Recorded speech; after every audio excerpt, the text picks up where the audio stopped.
एक जंगल में एक बहुत पुराना बरगद का पेड़ था। उस पेड़ पर घोंसला बनाकर एक कौआ कौवी का जोड़ा रहता था।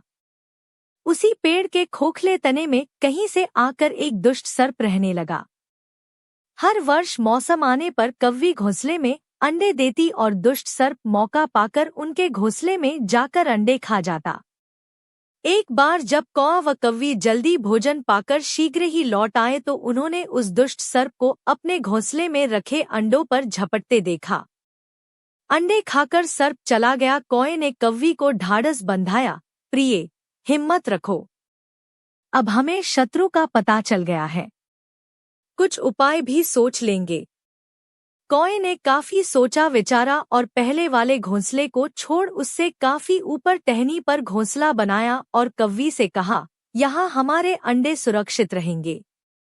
हमारा घोंसला पेड़ की चोटी के किनारे निकट है और ऊपर आसमान में चील मंडराती रहती है। चील सांप की बैरी है। दुष्ट सर्प यहाँ तक आने का साहस नहीं कर पाएगा। कौवे की बात मानकर कौवी ने नए घोंसले में अंडे दिए जिसमें अंडे सुरक्षित रहे और उनमें से बच्चे भी निकल आए। उधर सर्प उनका घोंसला खाली देखकर यह समझा कि उसके डर से कौआ कौवी शायद वहां से चले गए हैं, पर दुष्ट सर्प टोह लेता रहता था। उसने देखा कि कौआ कौवी उसी पेड़ से उड़ते हैं और लौटते भी वही हैं। उसे यह समझते देर नहीं लगी कि उन्होंने नया घोंसला उसी पेड़ पर ऊपर बना रखा है।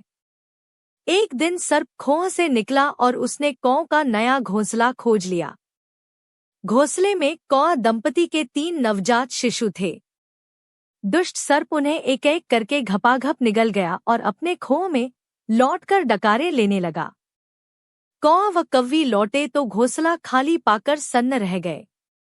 घोंसले में हुई टूट फूट व नन्हे कौओं के कोमल पंख बिखरे देखकर वह सारा माजरा समझ गए। कौवी की छाती तो दुख से फटने लगी।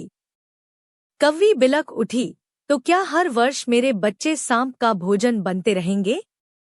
कौआ बोला, नहीं। यह माना कि हमारे सामने विकट समस्या है, पर यहाँ से भागना ही उसका हल नहीं है। विपत्ति के समय ही मित्र काम आते हैं। हमें लोमड़ी मित्र से सलाह लेनी चाहिए। दोनों तुरंत ही लोमड़ी के पास गए। लोमड़ी ने अपने मित्रों की दुख भरी कहानी सुनी। उसने कौआ तथा कौवी के आंसू पोंछे। लोमड़ी ने काफी सोचने के बाद कहा, मित्रों, तुम्हें वह पेड़ छोड़कर जाने की जरूरत नहीं है। मेरे दिमाग में एक तरकीब है जिससे उस दुष्ट सर्प से छुटकारा पाया जा सकता है।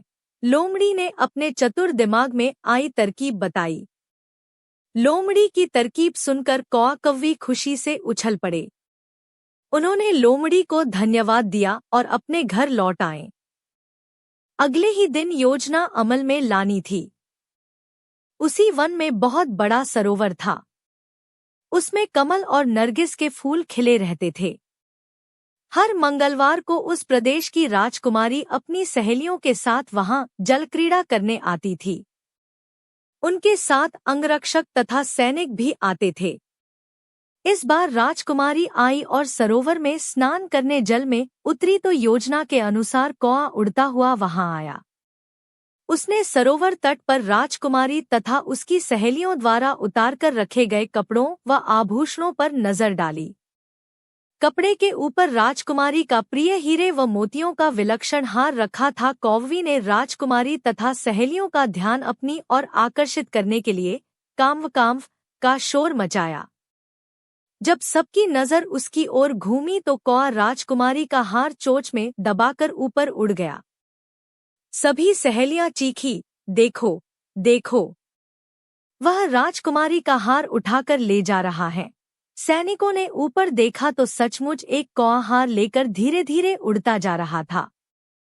सैनिक उसी दिशा में दौड़ने लगे। कौआ सैनिकों को अपने पीछे लगाकर धीरे धीरे उड़ता हुआ उसी पेड़ की ओर ले आया। जब सैनिक कुछ ही दूर रह गए तो कौए ने राजकुमारी का हार इस प्रकार गिराया कि वह सांप वाले खो के भीतर जा गिरा। सैनिक दौड़कर खो के पास पहुंचे। उनके सरदार ने खो के भीतर झांका। उसने वहां हार और उसके पास में ही एक काले सर्प को कुडनली मारे देखा। वह चिल्लाया, पीछे हटो, अंदर एक नाग है। सरदार ने खो के भीतर भाला मारा। सर्प घायल हुआ और फुफकारता हुआ बाहर निकला। जैसे ही वह बाहर आया, सैनिकों ने भालों से उसके टुकड़े टुकड़े कर डाले। सीख, सूझबूझ का उपयोग कर हम बड़ी से बड़ी ताकत और दुश्मन को हरा सकते हैं। बुद्धि का प्रयोग करके हर संकट का हल निकाला जा सकता है।